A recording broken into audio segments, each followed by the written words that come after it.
about the National Biodiversity Assessment. And the objective is just to, I love these biome-specific or regional-specific forums because they have a great cross-section of scientists, of practitioners, managers, and civil society. And it's really great to be able to present where I think the National Biodiversity Assessment fits into your environment and into your interests, and also to explain what it's not, because it's not everything. It's a very focused piece of our biodiversity work in the country. Right. Okay. So I wish I was at that point. That's a mock-up of the National Biodiversity Assessment, the synthesis report. That's the I'll explain, but it's the version of the report that most people read. It's the most downloaded, and so on.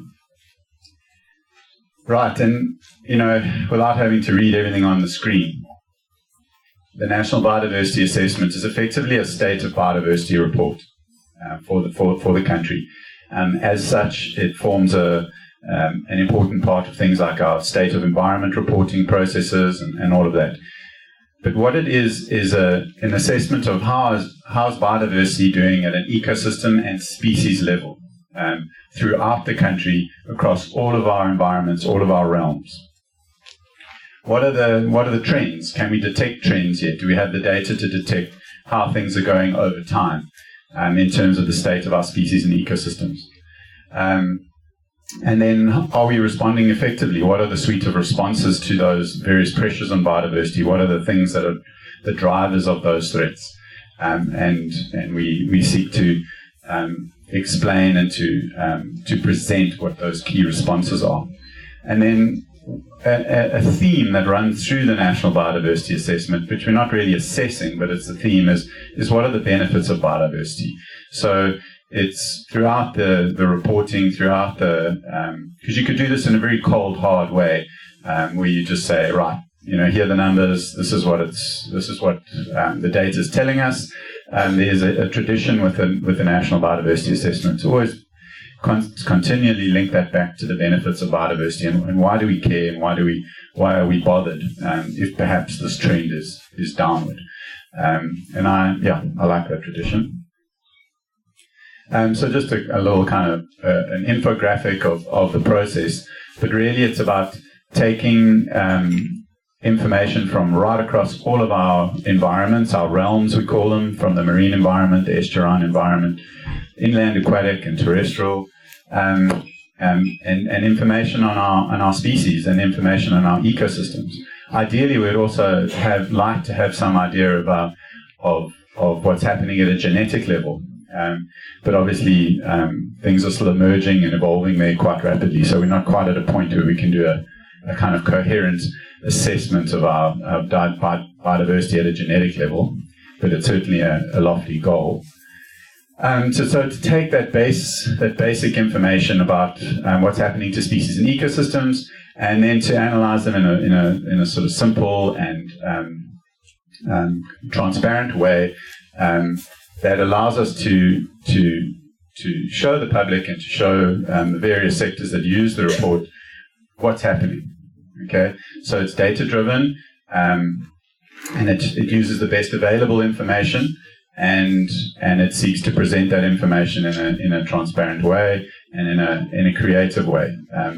So we've done that over the years, and I think if you go and download the 2004 National Spatial Biodiversity Assessment, as it was called, and then the 2011, and then you compare it to the 2018, you'll see this evolution in thinking about how to present this information. The information has stayed largely the same. We've aimed at the same type of information, but there's also been quite an evolution in how we present it.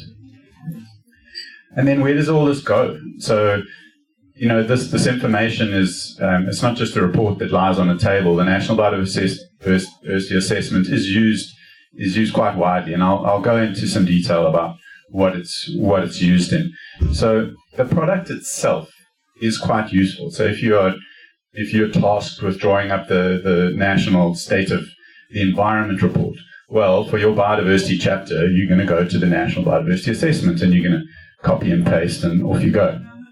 So there's a very direct link to certain reporting processes and so on.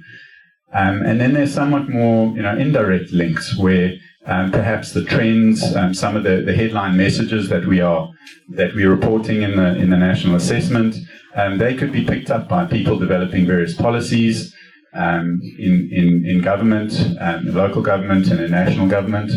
And of course, there are a huge use for it is into our international reporting. South Africa is a signatory to numerous conventions. They're usually quite high-level type of reporting, and the National Biodiversity Assessment is an obvious place to start looking for some of those basic statistics, basic information, and basic indices that then can be used in international reporting obligations for the country. But that's pretty dry. I mean, it's really useful. Certainly, you would pay someone to do all this, but it's quite divorced from a community like this, where you guys are really interested in the data. You would use that data and the information, the talk that preceded me, that's the level where you guys are going to get really excited. We pushed really hard to improve the vegetation map, improve our assessment techniques, to do a better biodiversity assessment, national assessment. But, I think, if you had to vote, who would be, what you would like to read first, you would want to really get your hands on the new Thicket map. And to see how it influences your work within the Thicket Biome. So,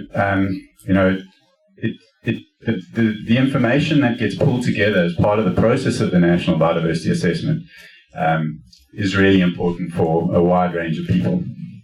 So that just brings me to my next point, which is what is it not? Okay, it often gets confused with the biodiversity prioritization process, a conservation planning process. And it is not that. We make no attempt to prioritize activities or areas. We would, in the headline messages and in the messages coming out of the National Biodiversity Assessment, we would certainly have a great basis to build some national strategic priorities and so on, and that is certainly the goal. But in terms of the on-the-ground decision-making, that is not. So in the infographic on screen, you'll see this sort of biodiversity information, this foundational information on species and ecosystems that we've been madly preparing for the last couple of years. A huge number of experts from many, many institutions are contributing to this green box at the bottom. And, leaders in their field in South Africa and even internationally. And then we take that information through the left-hand, the blue channel, into the National Biodiversity Assessment, high-level monitoring, the monitoring that goes into our various obligations to the CBD and the UNCCD and these various conventions, information that can be really useful in strategic planning. But on the right-hand side is the other side of the coin that many, many of you would be very interested in and are very involved in. But it relies on much the same foundational data, and that is the biodiversity planning world. The how do we prioritize our activities? How do we prioritize our areas? Where should we be lying in front of the bulldozer? Where are our priorities in space? And that's sort of to guide land use planning and on-the-ground decision-making.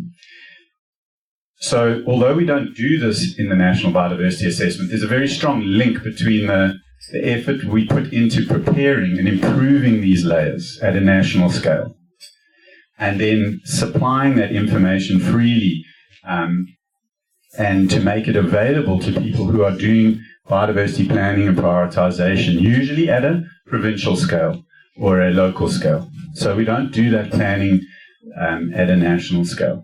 Okay. In the National Biodiversity Assessment in 2004, they actually did some of that national prioritization, and it was a very interesting process. There was very little available in the provincial level, prioritizing your kind of biodiversity areas of, in particular, peril in 2004. But since then, we've had the whole conservation planning explosion in the country and the rollout of various plans, and many of them are now their second and third iteration. And so with the national assessment, we do not specifically do that prioritization. But there's a very strong link between the teams and the people involved on either sides of the red and blue there. So I think a lot of people are dying to get our hands on our information to see if they can use it in their planning, land use planning type of support and prioritization processes. So that's the more complicated version. Not to bore you with it, but these two worlds, the national assessment at the top, where we take that information and we try and synthesize it into an indicator, high-level indicator of biodiversity, that we then take to the left into various reporting to inform our research gaps and research policy into the future, informing strategy and policy, and it's a very strong educational tool in the top left. And then at the bottom, that's your biodiversity planning and prioritization, where you take not always exactly the same information, but much the same information, goes into that biodiversity planning and prioritization world. And that's the one that's got the land use planning and decision support, the strategic environment assessments, EMFs, EIAs, and that world. So there is a strong link between them. Okay, so what does the national assessment look like? For those who haven't read it or haven't looked at it, here's a basic outline.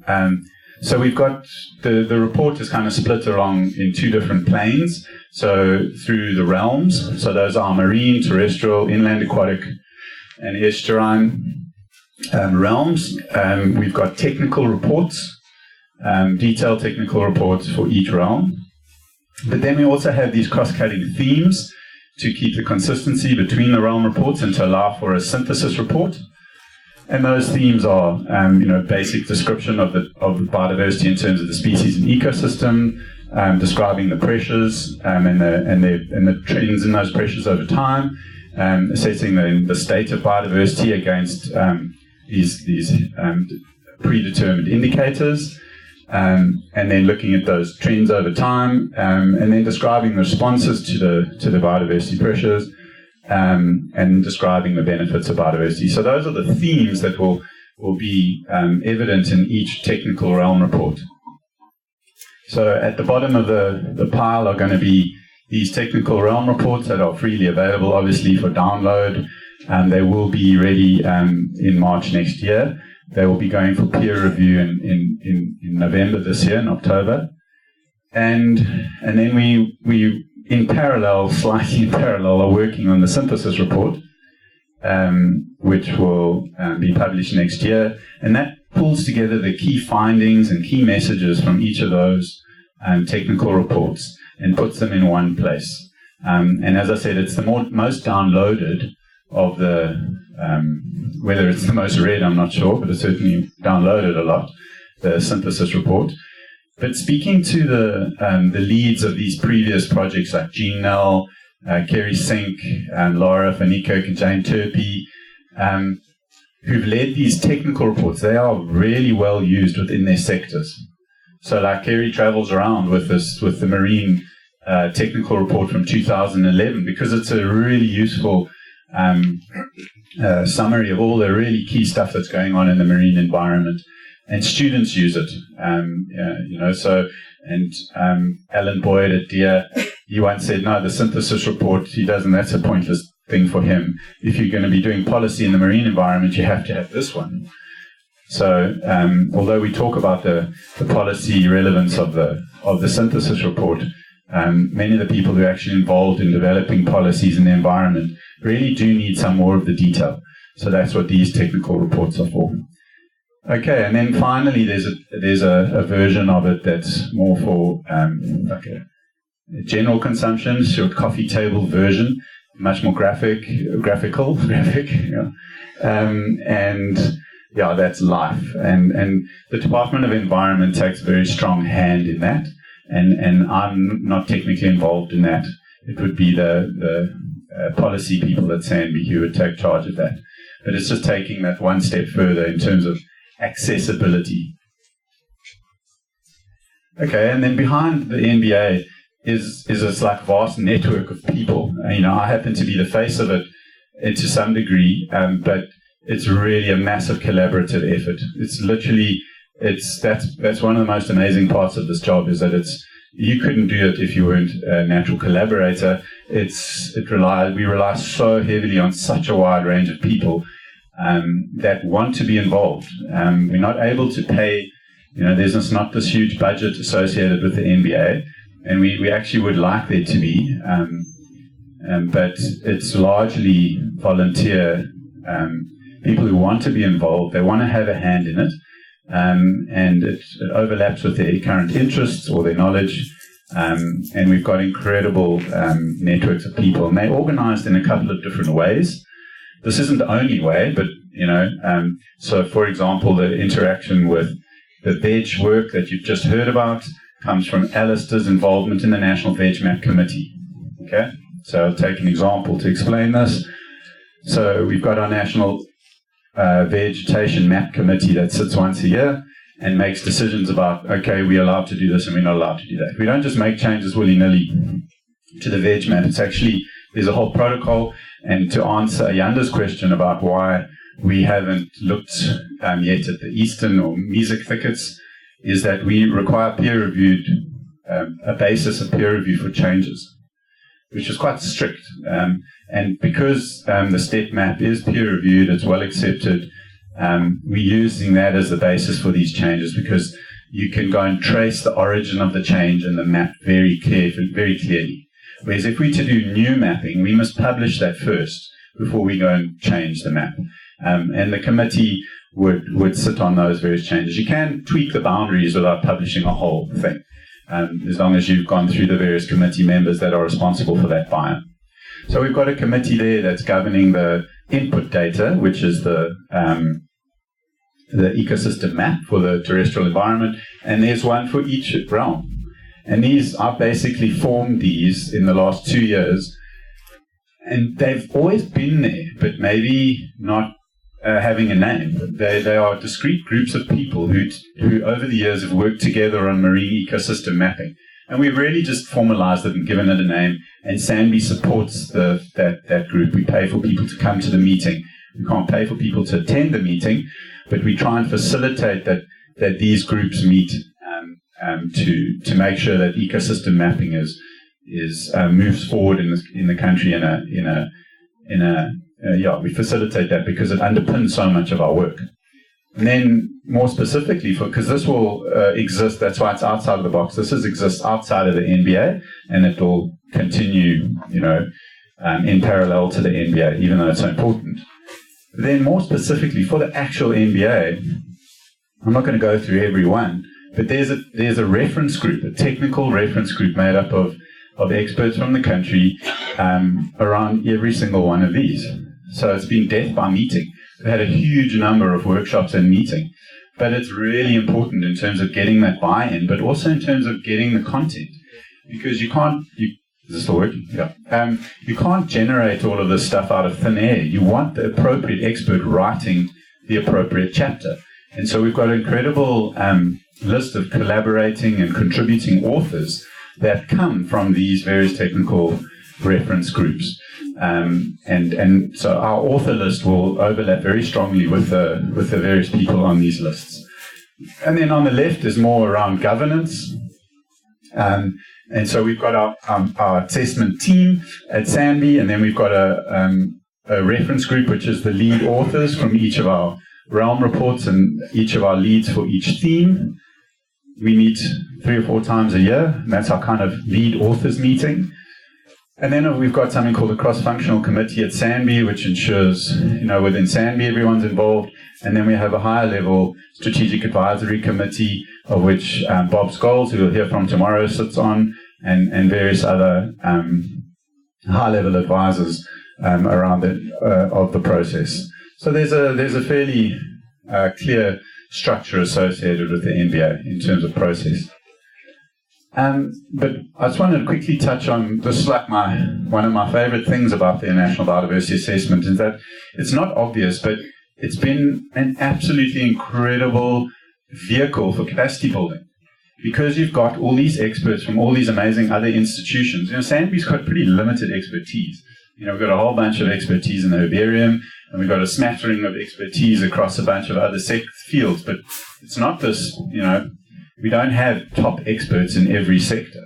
And so by having access to that, your young staff at SANBI, your students linked to SANBI and to the various institutions we work with, get exposed to these ecosystem meetings with all these leading people arguing about how they're going to delineate these things and how they should be assessing them. And so it's an incredible capacity building tool, and we've actually quantified it. So we've really tried to keep track of how many young students and junior young career scientists we've had involved in the process to illustrate that. It's also an incredibly useful tool to get SANBI working better together. It's a bit of a distributed organization spatially, with different offices, and it's a fantastic opportunity to get everyone on the same page. And I've done a lot of work around that, around spatial data. So, everyone is kind of doing their own thing, but with the NBA, I've used that to kind of pull together our work at SANBI in terms of spatial work and GIS work. And so that we've got a whole group now, a steering committee, and I've got all the junior staff running it, and we're stopping that embarrassing thing of where some SANBI guy is going to come ask you for something, and then some SANBI lady is going to ask you for the same thing tomorrow. We are trying to avoid that. And then, of course, it's about promoting alignment between and a collaboration between partner institutions. And they change. If I show you the different logo soup maps from, logo maps from each year, the maps change. The logos change, sorry. And interestingly, for the Thicket Forum and for where we are in the Eastern Cape, our second biggest collaborator, however you measure it, is Nelson Mandela University after the CSR. Because they're involved in so many different aspects, and from the marine environment through Mandy Lombard, from the coastal work of Linda Harris, from Adrian and Alistair and Richard Cowling with the VEG map.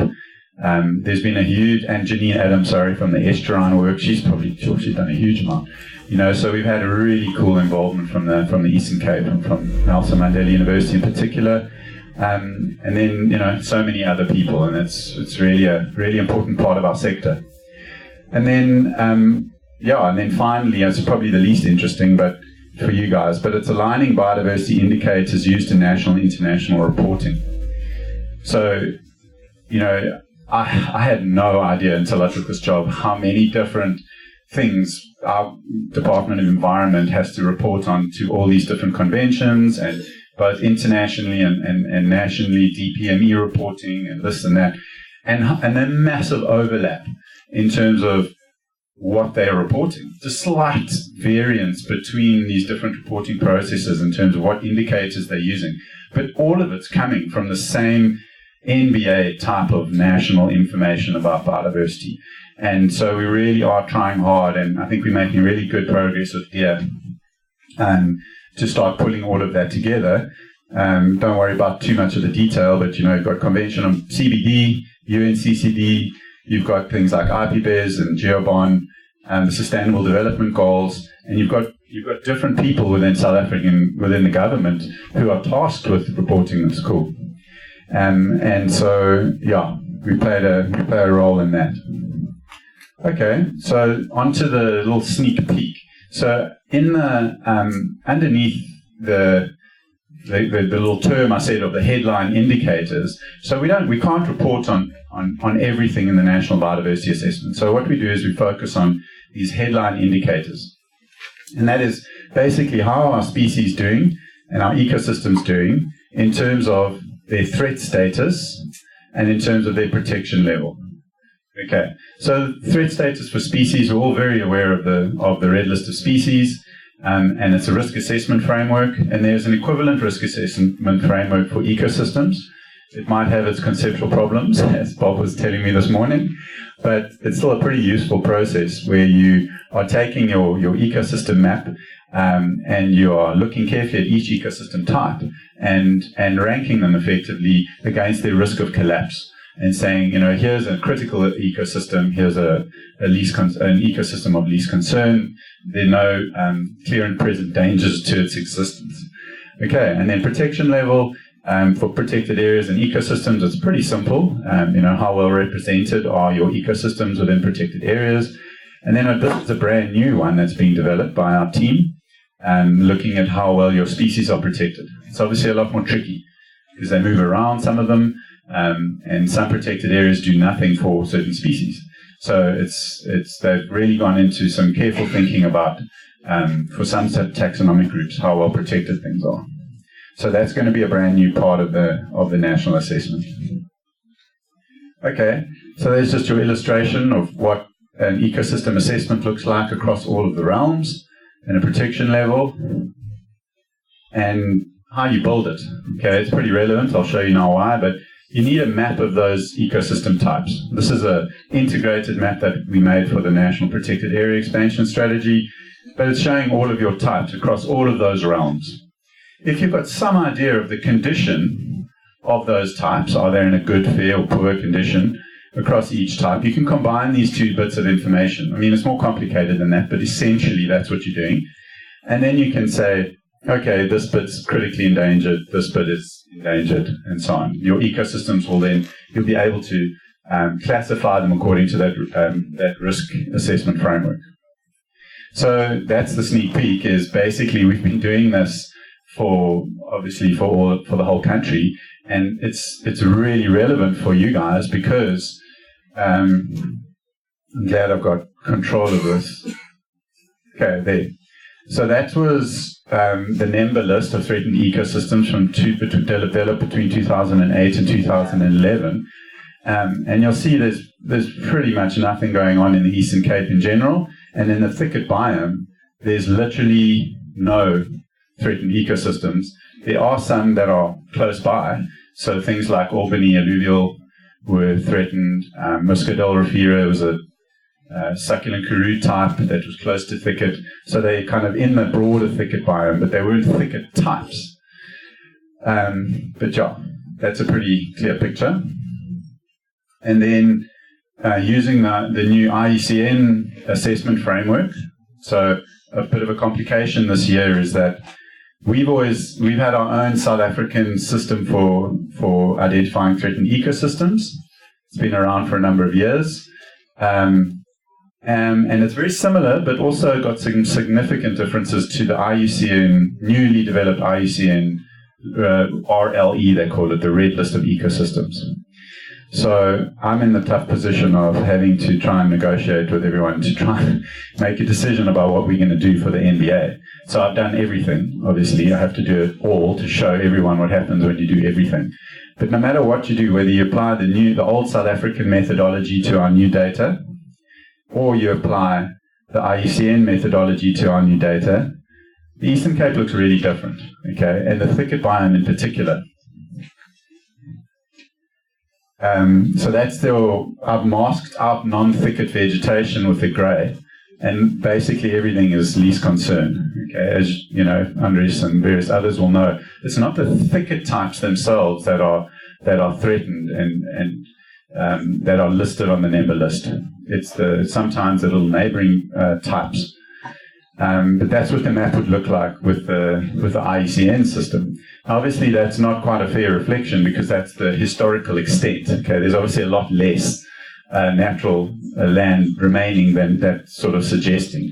But the bottom line is that you've got a really different picture in terms of a headline indicator for the NBA that would emerge from the work that Adrian, Alistair, Richard, Jan, and Anisha have done, which is by changing the underlying input data, the ecosystem map, to better reflect the variation in those ecosystem types, you get a really different picture in terms of the threat status.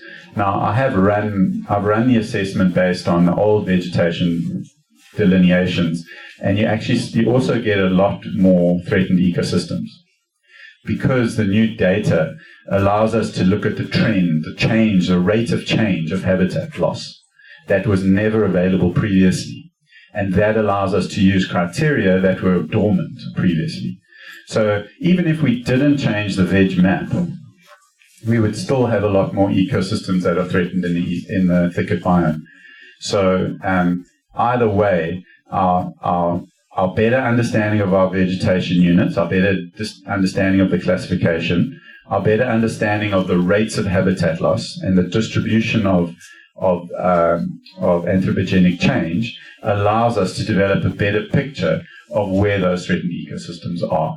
And then that trickles through into various of the processes that you guys are involved in.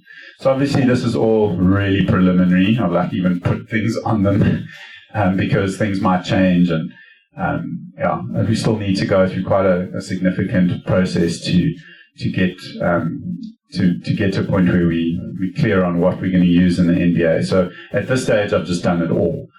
But for the NBA, we're going to have to make a call about which risk assessment framework we use. But the data, the input data is settled. Okay. Thanks very much for the time.